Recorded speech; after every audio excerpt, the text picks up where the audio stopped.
when you sell a property, you get that 2 million deduction, you get another 40,000 rand per annum capital gains rebate deduction, and then only 40% of that amount being taxed together with your taxable income. Very important. I think it's a very important disclaimer. Also, important to note when you let's say your pro rata calculation of business to total square meters work out at 10%. Your primary residence in your own capacity, in your own name, you have a capital gains rebate of 2 million rand when you sell the property. When you claim that home office expense every year in your tax return and it works out to 10%, that 2 million rand capital gains rebate becomes 10% less that you can deduct when you sell the property.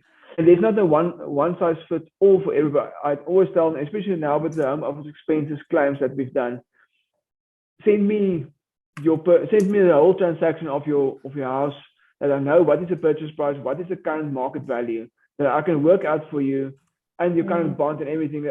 What will the actual deduction be and the tax benefit every year be for you? And then what will the tax gain be?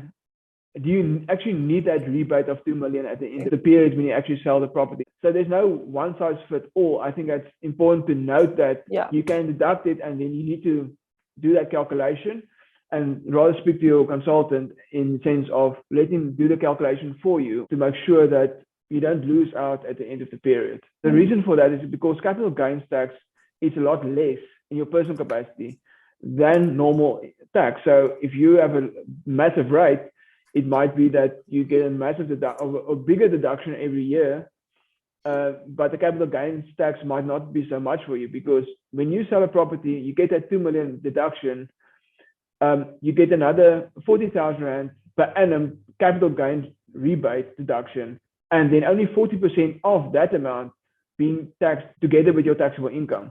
Capital gains tax is a lot less than normal income tax.